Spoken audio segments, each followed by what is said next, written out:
Okay. All right, hello. Welcome, everybody. We had a great time drumming, so we're all warmed up and pumped. Some of us. Some of us are.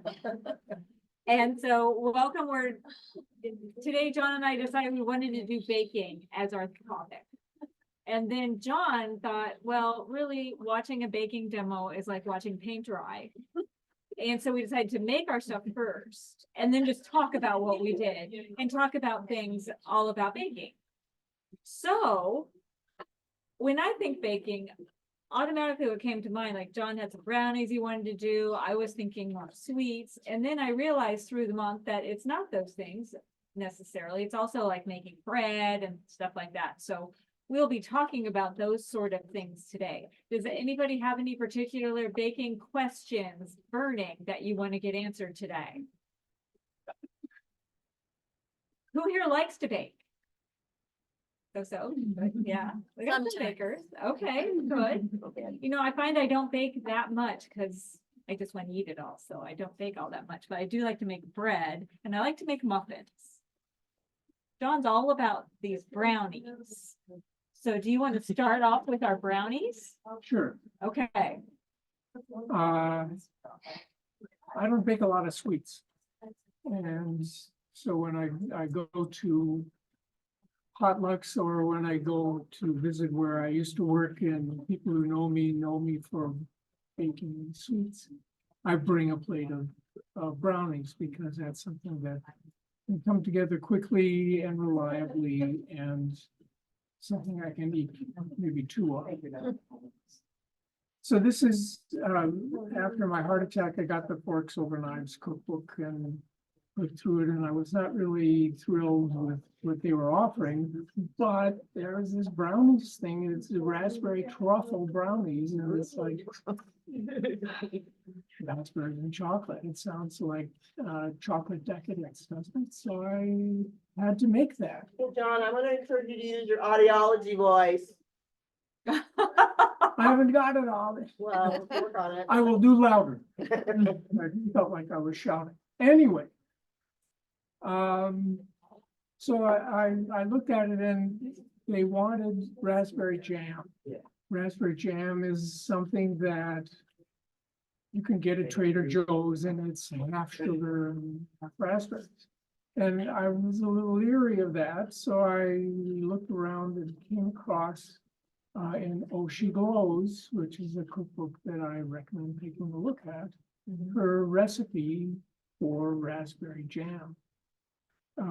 Actually, it's the second, it's a strawberry jam that she's making, or you could make raspberry. And so I thought, okay, that. Meantime, we're in the holiday season and I'm always into giving comestibles as gifts because it disappears over the year and you can give the same gift again. And there is this raspberry jam with amaretto. Same thing. You could give me that next year. Yeah, they went out of it. So I take raspberry jam with amaretto and Oh She Glows raspberry jam, which has almond extract, amaretto without sugar, and make that jam. So I have the brownies ready. Make the brownies, instead of eggs, we've got the Flaxseed chia. the chia seeds in the jam. Instead of fats, we've got the applesauce. So we've got reasonable substitutes. And make the brownies. Taste was fine. It was a tough thing because chia seeds never totally break down. They don't melt away. Raspberry seeds, the drupelets are nice and juicy, but there's always a seed in the middle. Second batch, I take the chia seeds, put them in my spice grinder, make it flour. Raspberries, throw them straight from the freezer into the blender, make a puree. Happiness ensues. So I made brownies, and this is brownies number one. This is the raspberry. Oh, the other thing. Lisa says fold in the frozen raspberries. This is the dough. It doesn't yield to folding. This is the dough that needs a juice. And when you put even a frozen raspberry, it will shatter into droplets, wasting your time. So there are no frozen raspberries in here. This is just the jam and the other ingredients. So I made this, and I've got half a jar of raspberry jam. And it's not the jam that I like to eat on John? toast. Could you talk a little louder, because we can't hear over here, and I know what you're saying is Yeah. important. Megaphone. There you go. All right. So it's, Thank you. if I've got this half a jar left, I've got to make more brownies because it's going to sit in the refrigerator otherwise. So what can I do to make these a little zippier? Without adding sugar, without adding anything that's going to corrupt what I've done here. And the thing that I have been doing to fake the sweet is to throw in cinnamon and throw in orange zest. That's it.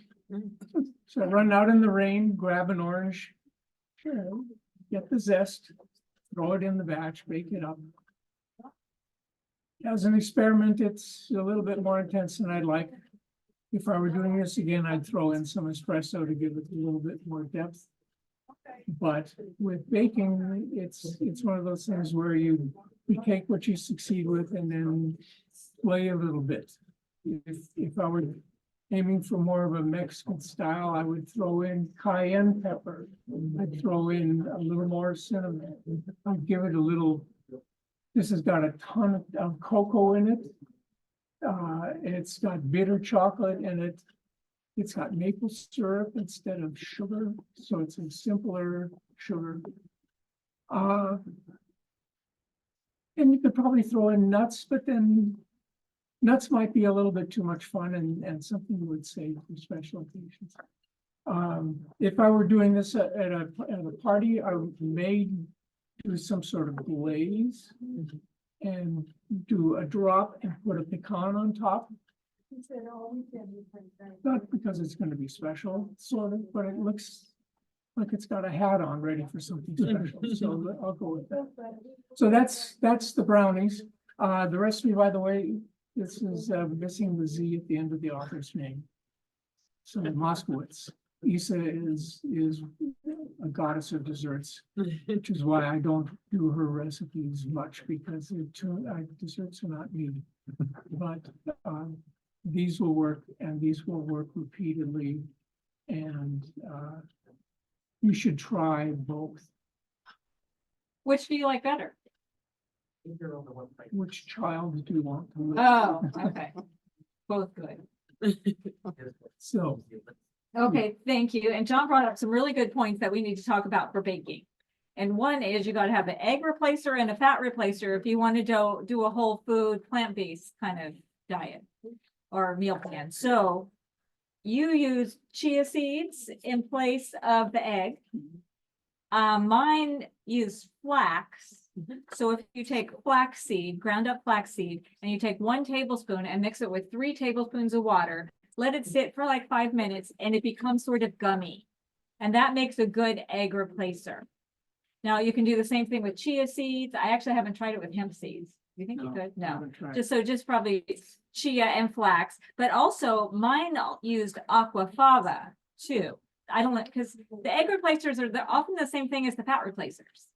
So aquafaba is when you take your can of chickpeas or garbanzo beans and you pour them into a colander that goes into a big bowl. The liquid that comes out is your aquafaba, and that is like amazing stuff. It does all kinds of things. It's very versatile. So then for this recipe, you think, oh, you're going to put chickpeas in it, but you don't. You just use the liquid. So, and which really bothered me because just the previous night I had opened a can of garbanzo beans and let that stuff go down the drain. So I could have saved it.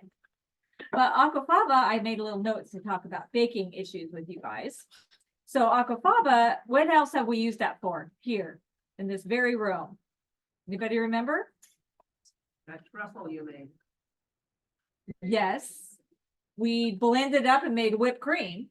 Yeah, Yes. trifle. The trifle, that's right. That was the trifle. Okay, you're right. And it's this yucky looking gray stuff and you blend it up, add a little sugar, and it became whipped cream. It's like a miracle. And it was pretty good whipped cream. Remember that? That was really good. We didn't believe it was going to happen. But you could also add a little cream of tartar to it, whip it up, and it's going to make like meringue. So you could treat it like you would meringue also. But you can't do it, in my experience, with just your hand mixer, which is all I had until I borrowed my sister's KitchenAid. And so you really need to have some power behind it. So I felt that that's when it actually worked. And you got to give it time. You just got to go pack a lunch and come back. And then it's done it. I can't remember how many minutes we had it way out back in that room or something, like 7 minutes before it actually did it. So a lot of recipes will call for that. And one of these recipes called for that. I think it was these apple raisin muffins. Was it the aquafaba? Yeah, because that was the first thing. So, and it called for half a cup. And when I drained this, it made about half a cup of aquafaba. Now, I've also frozen it when I'm just having chickpeas for something else. I've frozen it. But I've got to say, I don't know that I've ever actually really used it later because it just looks so gross. But it would probably be fine. Have you ever frozen it? No, because I don't use it. You don't use it? Oh, I use it a lot. A lot of my recipes call for it. Doesn't this have sodium in it among other things? Well, it's low sodium, but yeah, it does. Yeah. I tend to forget that stuff. Picked that. Okay. Yeah. All right. Well, if you try and freeze it and you use it, let me know because I'm curious about that. So then also fats, well, other egg replacers, let me look at my list. Flax seeds, aquafaba. You could also use pumpkin or chia, like we mentioned, tofu, a 1/4 cup of tofu, kind of whisk together will make a good egg replacer. Also a mashed banana or applesauce. Yeah. Silken tofu or like firm tofu?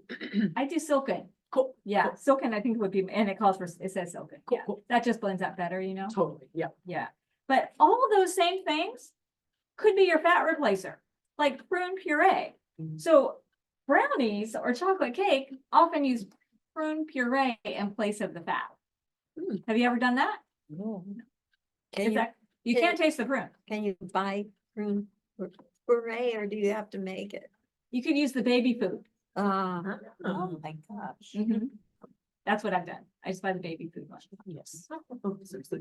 You could also use black beans. We've had our black bean brownies in here before. You can use avocado, which would add more fat, but is excellent in things like brownies, especially dark things. Mhm. And you could use nut butters. A lot of the forks over knives recipes use nut butters, like almond butter or peanut butter in their recipes in place of oil or butter. So I just kind of mixed all those things that we use right there. Let's see what else I wanted to tell you. I think that's all I want to tell you on that part. Yes. So also, so I made 2 different recipes. One we made here before, the lentil banana muffins. Could it sound more disgusting? And the first thing you do is you blend up a cup of lentils. And so I blended them up. You use your food processor, you blend them up, and I took a little taste and I thought, oh, these are going to be just hideous. But it's amazing when you add all these other secret ingredients, it turns out okay.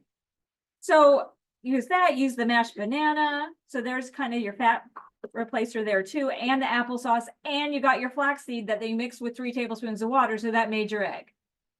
So we could have done any of those. But then you add a little sugar, a 1/4 cup sugar, but we could have used maple syrup or other kinds of sugar, a little vanilla. And then for the flour for these, it was, and actually the flour is the same for both. This one just used a little less. And this is the white whole wheat flour. Does anybody use this?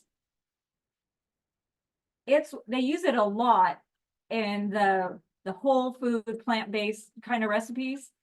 I got this at Raley's yesterday because it's not always easy to find, and it was $8.99, which normally I would never spend that much. But Linda said she found it at Smart and Final for like $3.99. Mm. So, and a white white whole wheat flour is made from white wheat, which is a little softer. Most of our flours are made from hard red wheat. So a regular whole wheat would be made from the red. So I was doing my little research on my flours.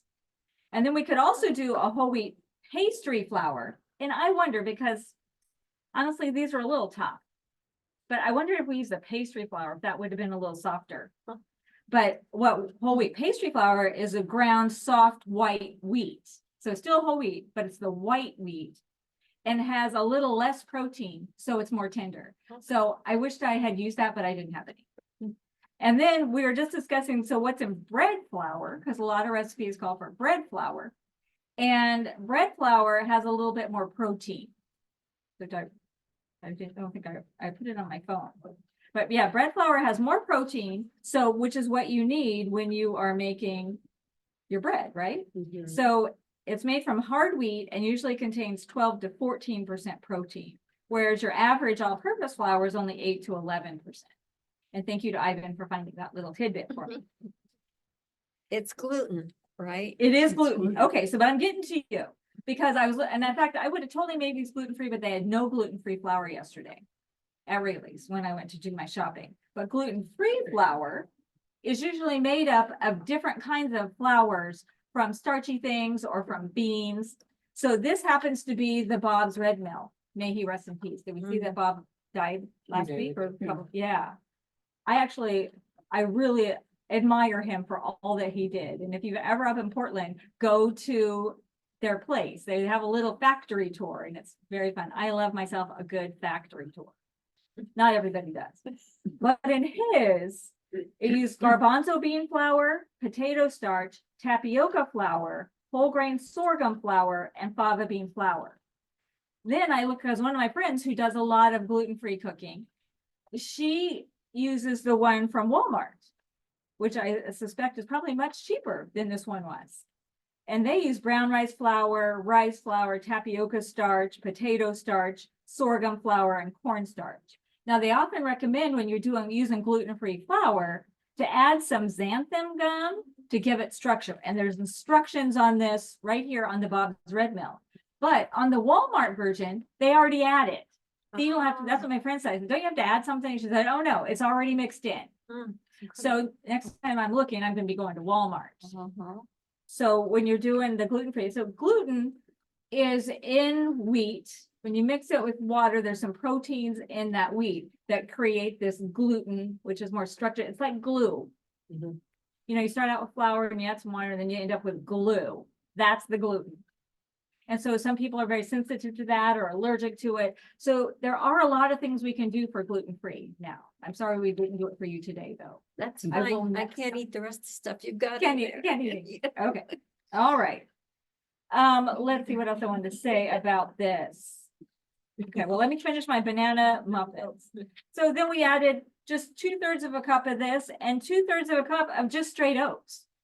Now, sometimes you'll call, you know, when you buy all these special little flours like almond flour, different things, they're super expensive. And then you just use them for, you know, a little bit, and then you have these expensive bags in your cupboard. So one thing that I love is with oat flour, you can just blend up some oats. You pull out your oats from your cupboard and you put them in your food processor and you blend it till it's like a flour. And it takes about 1 cup of oats to make about 3/4 cup of oat flour. So this called for just straight oats though, not blended up. And then some baking soda, some cinnamon and raisins. And I like what John said, when you want something to be sort of flavorful and sweet, reminiscent of sweet without tons of sugar, cinnamon is a really good way to go. Cinnamon, nutmeg, those kind of things. So then I use the little mini muffin tins, you know, the little silicone ones, which I got to say I never had before, and they're amazing. You can get them in regular muffin size, you can get them cake pan size, but those babies just pop right out. It's super, super easy. I put this, because it's kind of floppy, I put it on a cookie sheet and just stuck it in the oven. But I'm sold on these things. You don't have to put any oil or anything. Nothing. No, and they just fall out. But then I thought, well, while I'm talking about that, I just want to talk about a lot of times when you're baking, it'll say, you know, grease your pan, or it'll say use parchment in your pan. I really love these little silicone pads. Does anybody use these? Little mats? And then you never have to use parchment again. You just lay it in your pan. I got a set of 3 on Amazon and they fit all 3 of my cookie sheets. And even the big sheet pan, they fill fine. And now you don't ever have to use parchment again. They're different sizes. Yeah. Yeah, there's 3 that are sort of as big as a set of 3 cookie sheets that you get. I think they're safe up to like 550 degrees. Right. So you can, yeah. it's Yeah, pretty cool. I'm always thinking they're gonna burn up in there, but I haven't set one on fire yet. What are they made out of? Silicone, Oh, yeah, I find them, especially if I'm looking for a brown edge, uh-huh, they don't carry the heat the way metal does. mm-hmm, And so I like parchment paper because it is flush You're right. against and it doesn't insulate. So I get the full crunch of the heat that gives me the crusty edge. mm-hmm. Um. And that's, so I have a sill mat for for doing things like a big cookie run or something, Mm-hmm. but. I like the parchment paper better It because, makes it a little crispier. yeah, Yeah, that's true. Okay, so those are my lentil muffins, which shockingly taste okay. Now, my other one, this is from Forks Over Knives. And I love them because you never have to modify. You know, so many recipes I have to modify because they use, you know, even though they might be plant-based, they use too much fat or they use other things that you don't want to have. So I like Forks Over Knives because you don't have to. But as John mentioned, sometimes the recipes aren't the best. You have to try one and then you have to jazz it up a little bit. So that's how I would talk about this one. But you guys will have to tell me what you think. But we use the agua fava, we use the mashed banana. Now this one, you know, I guess when we're talking baking, we need to talk sugar too. So how much sugar do things call for? So we can use those kind of warm seasonings that make things taste sweet. But also we could use, this was sweetened with dates. So blended up dates. Dates can be kind of pricey. So I used these. Sometimes it'll call for medjool dates, which to me are the most expensive ones, but they're kind of dry. yeah, You there's can still also go. more date on them than in. They're bigger. Neglect, Yeah, you're right. That's true. So these are the Neglect ones, I think. Can't even tell, but yeah, they're the smaller ones. And I like these too. And you can buy big bags at Costco, so that's kind of nice. Definitely. But then, so really this, everything you just throw in the food processor. So I did my banana, I did my dates, I did my plant milk. So I happen to use almond milk, but I wanted to mention a couple things about milks. Because I was listening to this podcast that they were interviewing this gal. Her name is Freya Cox. Anybody heard of her?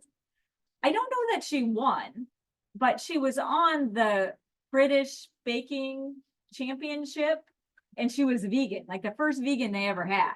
And she had to make everything that they made and make it vegan. And I honestly, I can't remember if she won or not, but I listened to a little podcast about her and she said some interesting things about the plant milks. Yeah. So like if you're making like cakes, she said to use soy milk because soy milk is the one that has the protein. But what I loved is that if you're making cookies or brownies, she said you can use any plant milk, like almond milk, which doesn't have a lot of protein, but it's white and liquid. But she said, or you can just use water. Yeah. Like it doesn't even matter. You just need to have something liquid in there, which I had not tried that yet. But I thought that was an interesting thing she said about that. And then also on milks, if you need buttermilk and you need a plant-based buttermilk, what are you going to do?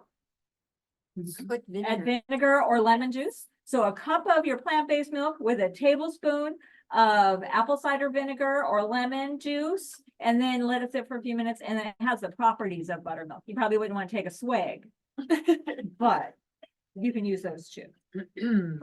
Okay, so I like those. So in this recipe, I just threw it all in the blender, but this one used what John did too. We had orange zest and orange juice to kind of add a little flavor to it. And then it called for 2 cups of the white whole wheat flour. Now, if I were to make these again, which I might, I would actually try the pastry flour instead. Mhm. And then you use cinnamon and a teeny bit of salt and then chopped apple and some raisins. I had raisins because I was out of raisins. So, and then I baked them in a little muffin tin. These are dense. They are heavy, which some people love, but I love the mini muffin too, because it's a quick bite to go with your coffee or tea. And so we'll have to let you tell us how you feel about those. I had a question about the apple raisin. Yes, Did you throw the flaxseed in the whole bit or? did- yes. It didn't have you mix it. So I would have mixed that first to get that gel going. Because I think that's one of the physical features that you need to get when you're getting an egg replacement is you want that stickiness, you want that gel thing to work with you because you're making bubbles. You're right. So if you move the flaxseed up higher on the list to the egg and aquafaba Uh-huh. first, I think you'd have more success. Yeah, I think you're right. That's a good idea. I was just so excited just to be able to throw everything right in the food processor. And not dirty one more little container. Yeah. That's one of my problems with forks over knives though, is that they They tend, skip. yeah, well, she has a title after her name. And it's like, no, you thought about this numerically instead of, did it taste good? Oh. Was it delicious? Yeah. And they run the risk of being efficient. And sometimes efficient isn't tasty. You know, that's a good point. You are right. So that's why when I read these, I go, okay, here's a good start. And then where can we find the life in this recipe?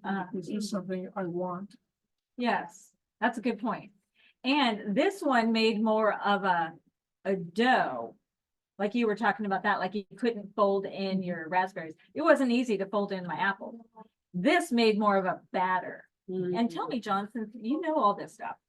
So this recipe called for baking powder. This one called for baking soda. This is neutralizing an acid. Okay, This has the acid built in the powder. uh-huh, You'd probably go with a little more baking powder. mm-hmm, That's basically it. I know when I make biscuits, you start with baking powder, and if you do buttermilk, you add a quarter teaspoon of bicarb to help it fluff more. okay, You don't, it's because it's pure bicarbonate, it's gonna react with the acid more.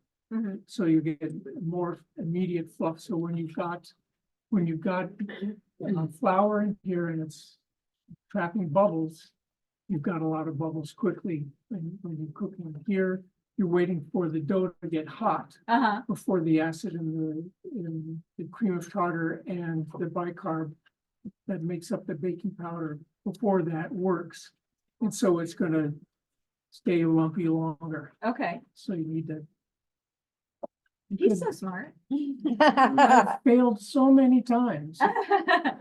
Yes, ma'am. I have a question with the baking powder, baking soda, because you were saying like that one had orange juice, right? Right, So like, what if you are wanting to add more citrusy things? yes, How do you compensate on the baking powder, baking soda side if the recipe doesn't maybe call for it, uh-huh, but you wanted to add it? Do you know like a general rule of thumb?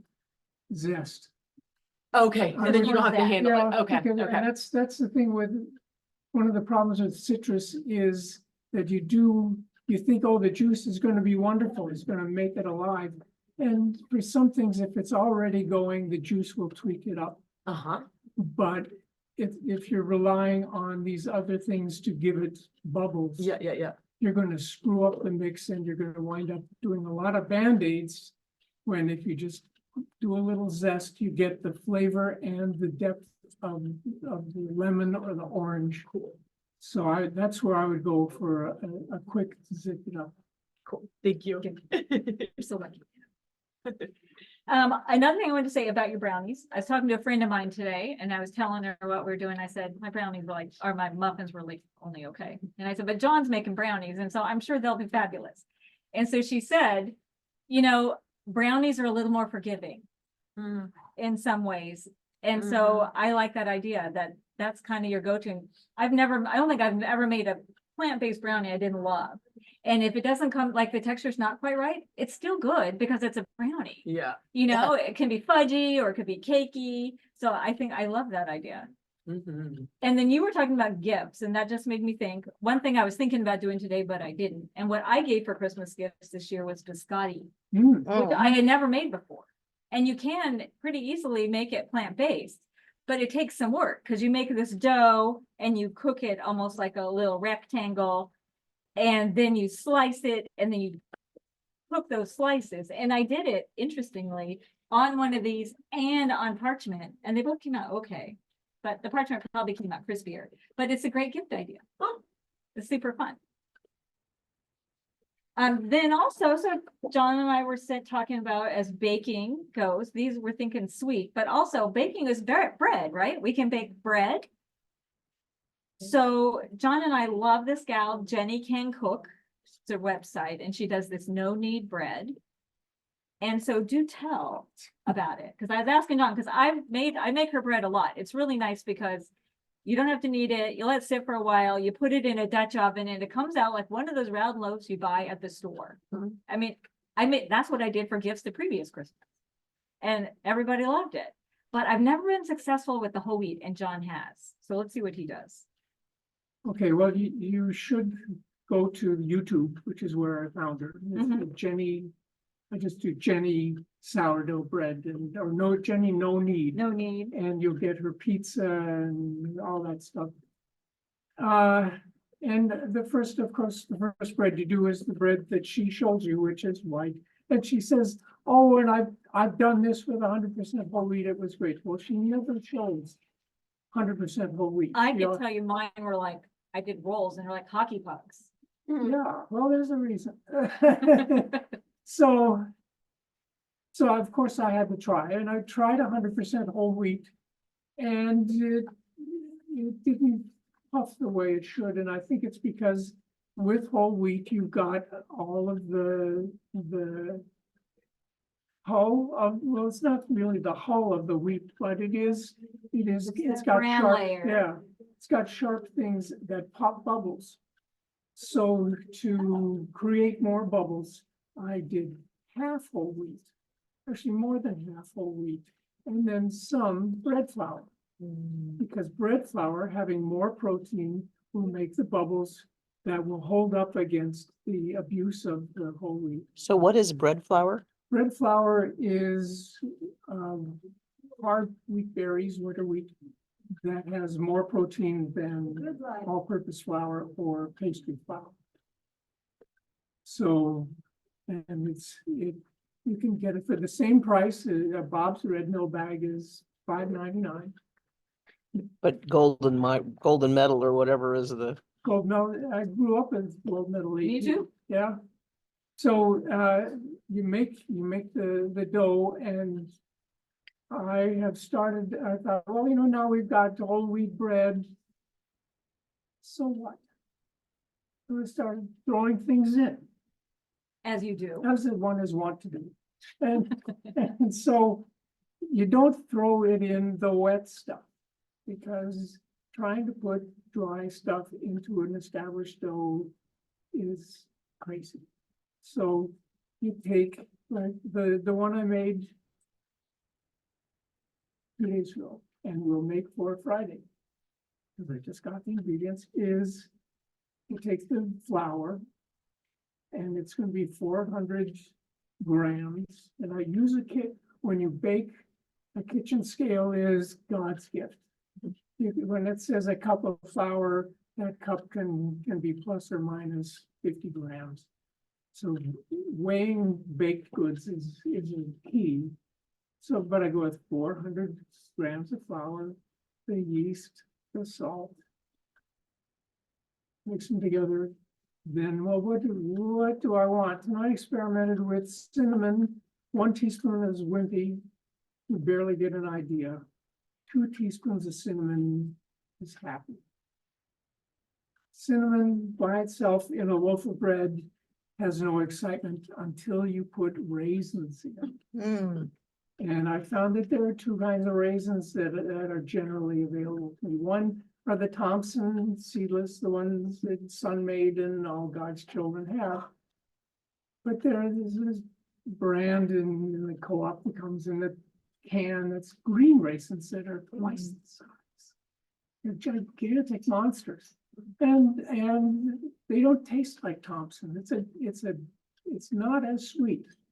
It is a grapey flavor. It's really, So we do a cup of those. So that's good. Now we need a little something more because it's bread. So walnuts is always a fine thing in bread. And so a couple of walnuts go in. So the dry now is loaded with stuff, and all I'm gonna do is add a cup and a half of moisture, hot, 112 degrees or so. And then walk away for 3 hours, come back, throw it in my Dutch oven, and I've got bread in an hour. So Do you where do is, the 2 hour one? Sorry, I or don't, the regular, I do the regular, it's like 3 or 4 hours. it's 3 hours, yeah. Okay. so where does kneading fit into this, any of this picture? No. Why do people need bread if you don't really need to knead it? There's something, Good way. well, you're using, in the no knead, you have a higher hydration. More fluid for the flour. If you let it sit, hydration on the flour will cause the flour to agglutinate and you'll get the strands. Nice long strands that will give you bread dough that will hold the gas bubbles. In the regular bread, you use less water and you're causing it to agglutinate by kneading the dough, and that causes the flour that has been moisturized to get the gluten going, and as you knead, you extend the gluten strings to give it strength so that it will rise and hold the bubbles. Now, you can't make cinnamon rolls with no knead bread. You can't do schmancy bread-like things with no knead bread because it is a blob of, I want to be a loaf. It is not roll stuff. So you want, I like both. I grew up, the first 40 years of bread making was with, make it, knead it, let it rise, beat it down, let it rise, beat it down, make bread loaves, let it rise, bake it, it's done. And to me, that was bread, and no knead is roughly the same amount of time. It's just that I can do laundry or do the lawn or do whatever. So when you say Friday, does that mean you're bringing it in here or? I'm here for the potluck. Okay. So for your flour for that, then, instead of her whole amount of just white flour, you use whole wheat and bread flour and some white flour? Nope. No, just whole wheat and bread flour. Yeah, when you take it out after the rise, you do have to give it a sort of shape. And so I put it on a floured board, and that I just use all-purpose flour. Okay, Because that covers any surplus fluid. It also helps give you the final structure of the loaf before. right. But it's basically. And what if you used, instead of bread flour, just regular white flour? Oh, you do fine. You do fine. Is the bread flour white flour also? A white flour? Yeah, we've not found whole wheat bread flour. And she always says to aerate her flour. I do it religiously. I'm so afraid. That means you sift it, or what does that mean? No, it's not sifting. It's like you have your container, your whatever you use for your flour, and you take a knife and you like stir it down in it. She's just playing. She is? Yeah, You don't do that? no. No, it's like, put yourself in a commercial bakery. Yeah. You see the guy with the toque and the apron going, no, he's doing, he's throwing it, he's going by weight. I hadn't He's really thought of working, that, he's but working yes. by So weight. approximately how much flour is 400 grams? It's about, what, 4 cups? I wouldn't say that too. 3.5 to 4 cups. More Yeah. or less. Yeah, that's why you weigh it. Well, yeah, I was just curious, so if a cup of raisins and a cup of nuts, Yeah. so it's about half the volume is the Yeah, extra stuff. Gonna be a lot of, there're gonna be a lot of lumps hanging out. And that's fine, because you're gonna get a toasted raisin, you're gonna get a toasted walnut, a lot of nice, gorgeous, dark bread. Mhm. 3 cups, it says. That's probably because aerate flour before measuring was in all caps, so it's probably Yeah. So you're saying John wouldn't have to weigh it if he aerated it? That's true. That's what I'm hearing. I've learned about that. You're aerating it because it gives you a more accurate measure, I think. Right. That's why you sift. That's why. I think you're right, yeah. Well, you're True. sifting also to see if. Or you- I could see the oxygen also doing, like maybe it's oxidizing something, Maybe, right? yeah, that could be, Mm-hmm. yeah, I don't know. Uh, I shop at Winco and Me they too. have a lot of stuff in bins. And so when I go there, I'm gonna check to see how much of this is in bins because that way I never have too much sitting around. That's at true, some- and a lot is, and you know what, they use Bob's Red Mill in their bins. Right. Really? Mm, Oh, mm. Where was Yeah, that? I could have, Winco. At Winco. Winco. I could have read that on the Bob's Red Mill webpage, I don't know, but I thought that for years, that they use Bob's Red Mill, big bags, or maybe I just I saw just huge go to bags one and I'm on, dumping them in. I El don't know. Camino Awesome. and I know, one. that one. Yeah, yeah, I love Winco, and you can get all these, and if you're even gonna make some strange, gluten-free flours, and you need a bunch of different little ones, that's the place to go. there are a lot of people that shop there that come from other nations and those women just get the stuff out of the bins. Uh-huh, yeah, I love the bins. It's cheaper. Sold me on it. Ooh, pretty. Look at this pretty bread. I'm gonna go home and make Mm, that. You that's- inspired me, John. Oh, wow. It's just, and that makes it look like I know what I'm doing. And I have to say, every single time I make a bread, it's different than the last one. 'Cause I'm incapable of replicating things. I can't stand it to be the same. What could I test? What could I try? Is this any good? Would it be better with more salt, or better with less salt? No salt. What about sugar? It's because, would oatmeal go good in it? I don't know yet. We're so opposite. I never change a recipe. So I wish I had a little more of that. So Yeah, that's good. yeah, that's, Patience. So where did you get the green raisins? at the co-op, it's in the produce yeah. section. Mm. Did you It's- chop them? Hmm? Did you chop them? No, It's in the what section? it's in the produce section and I had to ask him the other day. Because it used to be up where you could see them. Now there's a bin right in the corner where the other cauliflower and the greens. There's this bin that has tomatoes and underneath the lemons on the inside, there are 3 different sets of raisins in cans. And you say, which one? I got the green one. And then, So are those different than golden raisins? oh, I'm sure. Mm. Golden, I think, are a different flavor of Thompson. But I found that and they're small, like the Thompson. But these bigger raisins that pack a nice surprise and my daughter was never a raisin fan and this bread disappears rapidly. Uh-oh. Yeah, I don't like those dried up brown raisins, but those sound Right. good. Oh, Yeah, they're you're right. they're heaven in the loaf. Yeah, we're looking forward to Friday then. Yeah, Yeah. Okay. I'll think for that. you might have to. So I think that's all we got. Anything else? What did we leave? Well, I suppose you want to eat these. I think so. Wait, excuse me, I have one question. I thought of a baking, just maybe a cooking question. You're always saying use honey, use sugar. What's the difference? I mean, to your body, isn't just It's all carbohydrate? still the same. Yeah, You were right. Did you see my email about my um incredulous about the concept of evaporated cane syrup? Yeah. What the heck is that? I think it's a hippie low in the sky version of syrup, sugar. Yeah. And I'm sure it's natural. Oh, then these recipes call for dry sweetener, Yeah. which you could use evaporated juice. cane juice. Evaporated cane juice was what it said. Yeah. Well, that's because if you say sugar, it's a sin.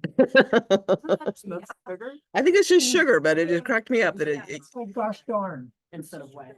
It's dry, yeah. Evaporated cane juice, yeah, what, would, if it evaporated, wouldn't it just be gone? Wouldn't that? be So I guess again, you're describing it with more words. Well, it leaves some crystals.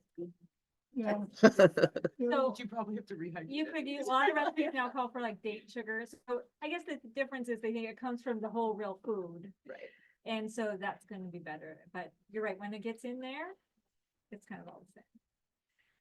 And what did, I don't remember what these recipes had in. Mine was sugar, Yours- yours was date. This was the evaporated cane juice, Yeah, the, I the apple one you had, that's where I did saw the that. same thing with them. So I just. Yeah, well, it's also white sugar is bleached with Mm-hmm. bone tar, Bones, yeah, you're right. so. Oh, that makes it non-vegan? Right, Mhm. so when I bought a 5-pound bag of that to feed hummingbirds. Mm-hmm. The bees ate it all. Hummingbirds were afraid to get close. I gave up feeding. The bees aren't that Oh, wow. picky like that. Fascinating. So come on up and try some of these things. We have tea, water. Yes. Milk. Well, I don't know what I'd recommend. I'm. We have a question here. Oh, shout it out. I was gonna ask if salt ever actually makes a difference in baking, like. I think John would say yes, you need it. Without adding salt. Or does it actually make a difference? Yeah. Salt, like- salt helps you with, gives you an edge. It'll boost flavors, it's a flavor helper.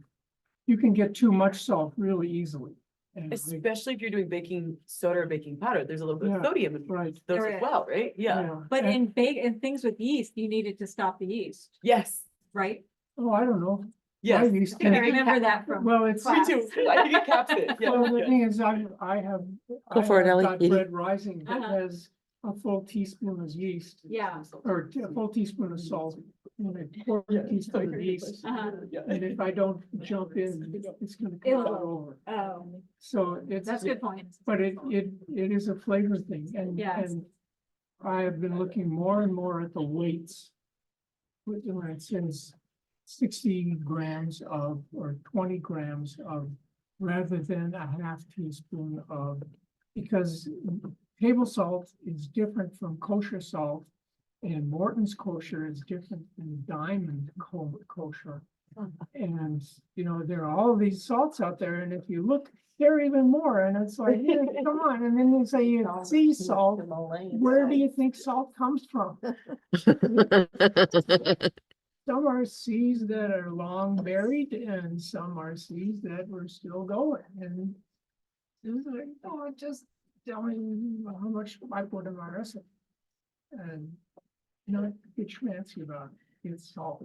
There's a fun story about the iodization of salt in the US though. Yeah, I don't wanna go there. Hey Debbie, sign off, say goodbye. Okay, we're saying goodbye, and if you were here, you would be able to come taste these luscious lentil banana muffins. But the brownies, I think, would be worth the trip. So thank you. Thanks, everybody. Yeah, thanks, everybody. Okay, Okay. thank you. Love that.